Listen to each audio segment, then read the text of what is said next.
Hello and welcome to my channel on human design. Well, this week we have something completely different as before, and we're going to go straight into it with a question from a Manifestor Mother. Here's her question. I'm a Manifestor Mother alone, raising two Projector Daughters, both with the right angle cross of Eden.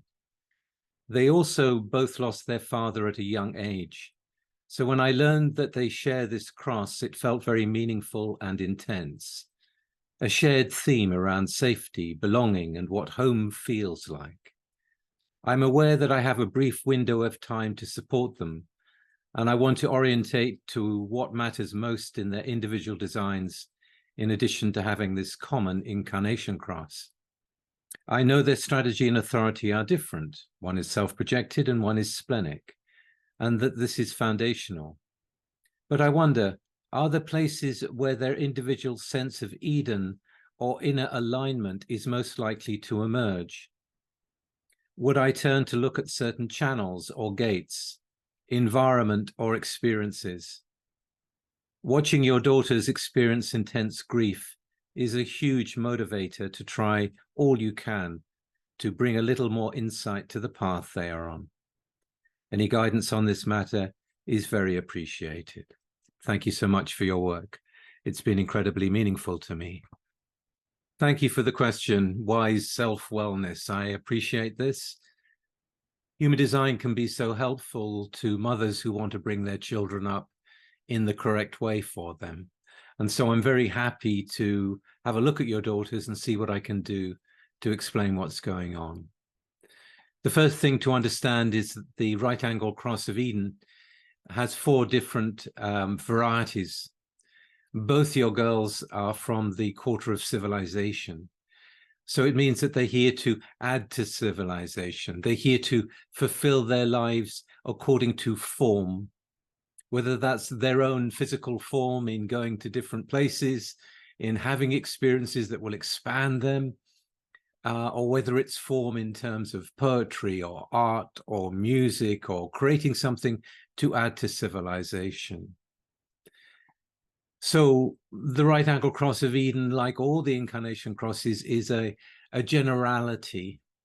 You know, if you add to that all the different profiles that can be in it, you get a lot of different variations without even thinking about what is actually in the person in terms of their life force, in terms of their type, etc. What all the right angle crosses of incarnation are, whatever quarter they're from, they're all really about returning to Eden. That in the early part of their life, something will change. They'll be thrown out of paradise. They'll have to make their way in the world. And in that sense, it's a kind of a looking for a return to Eden, looking to a way to come back to that innocence. And one of the main ways through the 12th gate in both your daughters' personality sons is through art, through music, to reclaim that sense of innocence with the beauty that can come from them. The gate of articulation, the 12th gate, is a phenomenal gate, and you have it as well. So you already know this, the ability to articulate, the ability to really get through to the collective with something new. So before we go into each of the daughters, just to have a quick glimpse of the mother, a split definition with the 1222 unconscious, plus the channel of the transmitter, and the 1-8, the creative role model. So here's someone who has to go her own way, who has to make her own path, make her own decisions about what it is to be a loving mother, to support her children. Plus this incredible ability to help to guide them with the 2644, you know, to guide them into an area that can really help them, to be aware of what's going on with the daughters, to hold the only splenic center out of all three of them. The feel-good factor is to be around their mother because of the spleen. So it puts you in a very good position also as with the 45 to want to educate your children in the right way. So I don't know the names of your daughters, but I'm going to call the first one Projector Daughter 1. So Projector Daughter 1 is full of abstract chemistry. You know, the 6447, they're making sense of the past, the dreamer, the one with an incredible imagination. Plus she has the 1156. It moves all the way through into ideas that can be helpful and possible and intellectually stimulating in the stories that she tells, to be able to bring people into her imagination, to feel what she's feeling with the words that she brings out through that articulation in the 12, and sharing the revelations in the 1333, what she's been through, what she's experienced, how she's expanded. You know, for this daughter, it's going to be the journaling that she does, which will give you some idea of where she's going. An incredibly imaginative child that can make all kinds of things from the narrative in the way that she thinks. I mean, a great writer, if she wanted to write, or a movie maker, or whatever it may be, the moving pictures, the drawing people into the feeling for that narrative. Plus the 1020, so this individual voice that comes through, her speaking from her own personal identity, and giving it that unique aspect to it that will be in harmony with the 12th gate that she also has. So self-projected, to go in a direction that will really make her happy, and part of that is looking back in the past. So this one is going to be trying to use the experience of the loss of her father into some creative form, into some story, into some reclamation and resolution of that loss in her own self as she experiences it, most likely in poetry and in writing and in artwork and whatever else that may be. Her cognition is one of feeling, so she'll feel into things despite being an open solar plex. It'll take her time to really come to terms with what it is that she wants to put into writing or put into music as she moves through it herself. Her environment is wet kitchens, so she's going to need environment where there are things going on, you know. She can get bored very easily with this design. So things have to be going on. She wants to be there in the action when it's happening. She wants to be in an immutative environment. So a lot of variety, a lot of diversity, a lot of thinking about things and how they can be said, how they can be shown, how they can be told in a narrative that will move others. When dealing with children, the way that they eat, or the conditions in which they eat in, is also very important, because it's going to feed the brain, it's going to feed the body, it's going to give the body what it needs. So with Projector Daughter number 1, it's important that there is some kind of low sound, there is some background sound. It could be the TV on in the distance, it could be the sound of the wind out in if she's eating outside, it could be some quiet conversation going around the room. And in eating, she needs to make a connection with the food because of her cognition being feeling. So to feel connected with the food that she's eating, just as it will be important for her to feel connected to the people that she's discussing things with or meeting with.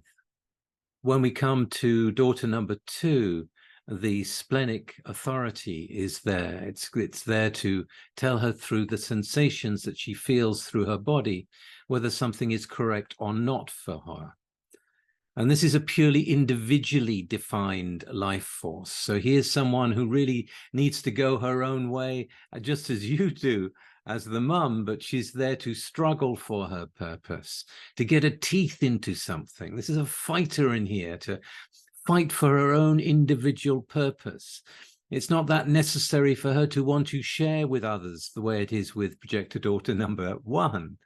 So it's the internal meaning of things that's going to be important to her, and how to express that in her own unique way, how to show something that's really going to make a difference to the people and possibly to the world around her. For her, her cognition is inner vision. So she often will close her eyes while she's thinking, or close her eyes when the first mouthful of food goes into the mouth, making connection with it. In the closed determination of taste, it's for her to mainly eat the same thing, almost like she has a menu within her that she will stay to. And if she wants to eat the same thing again and again, you might be concerned.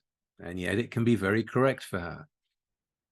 And when she goes to different countries, she'll probably want to find the closest thing to what she already knows. And that is normal. That is okay for her.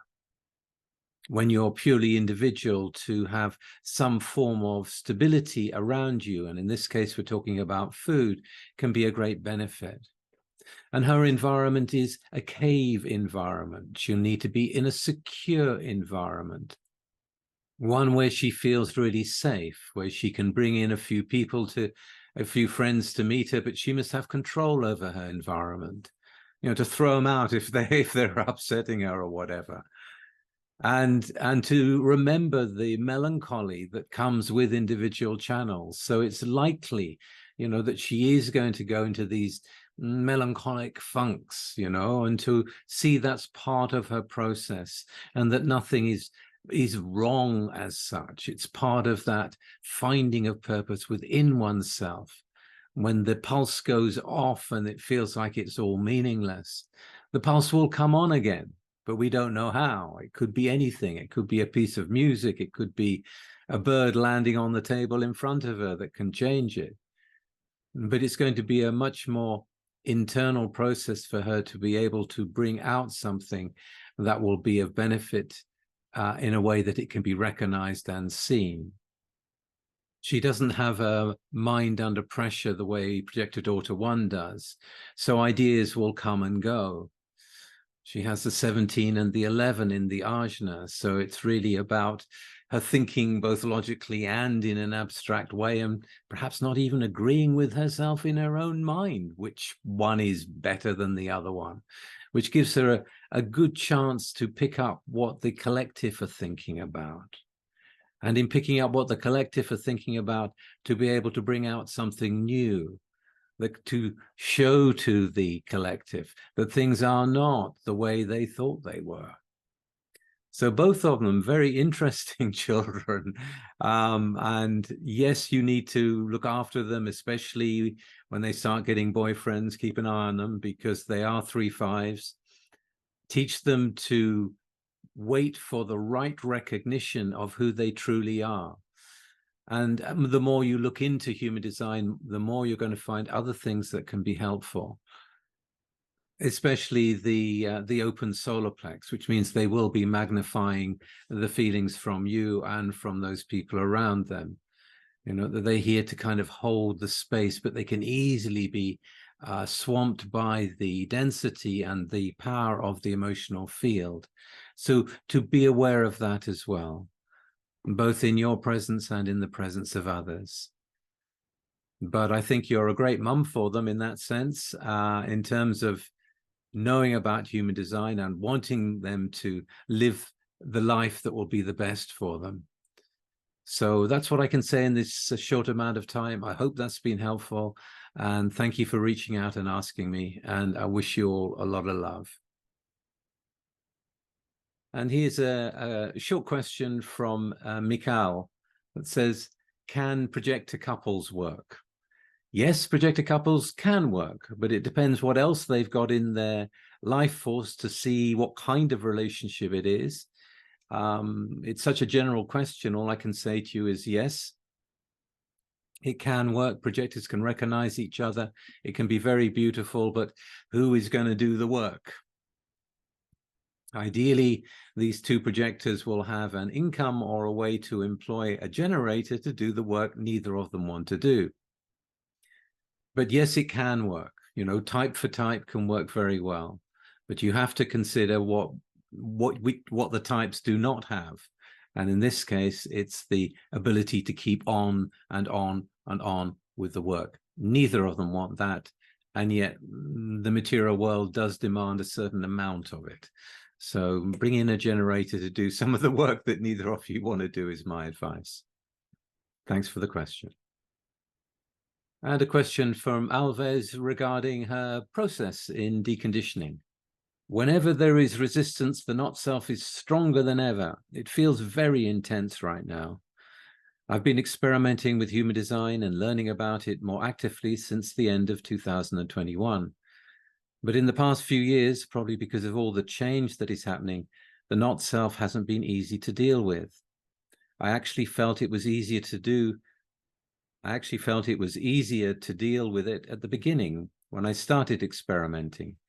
But now it's not so easy, probably because of all of the chaos around us and all of the fake things that come up every day. It's just like you said, it's difficult to know what to trust. It is indeed, Alves, but the main thing is to understand that you have your own inner authority. And when you are involved in going in a direction or connecting with someone or going into some job or moving or whatever it may be, where there is resistance is where you should be paying attention. And the not-self will always bring a kind of dissonance and twistedness to it when it comes in. So if you've got resistance to that kind of energy that's coming towards you, rightly so, rightly so, you don't want to get involved with it. Absolutely.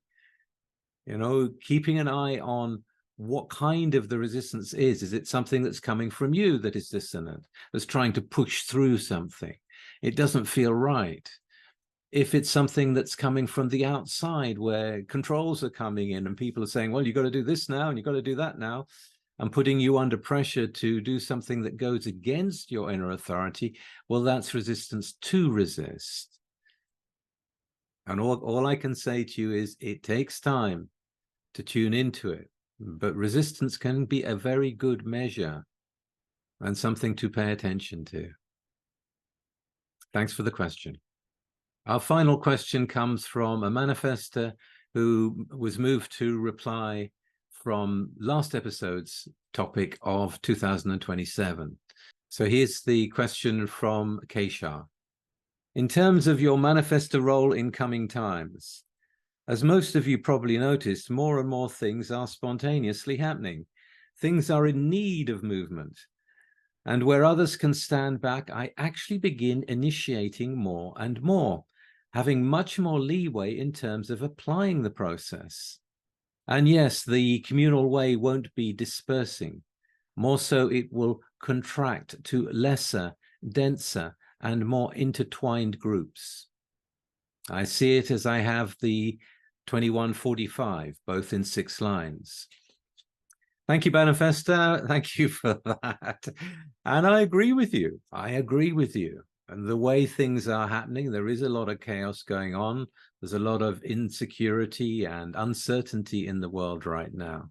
But I think it does enable manifestors to be able to shift more, to be able to see, well, wait a minute, we don't want to go there. That's not freedom. We got to set up something over here, and initiating something that can be of benefit to many more people.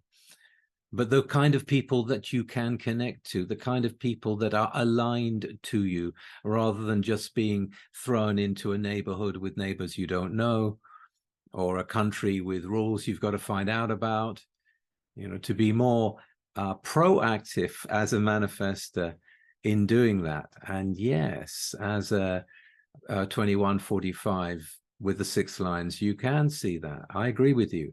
There has to be more kinship-based communities as we move into the future. And that I already see happening with the right kind of education, with the right kind of nurturing for the children, with the communities being aware of needing to eat the healthy food, to be more discerning, because we don't know who we can trust these days. So wonderful. I'm very happy to hear that. Thank you for that input. All right, viewers, I hope you've enjoyed this. And if you have, please like, share, and subscribe. And I shall be back next week with something completely different. See you then. Bye for now.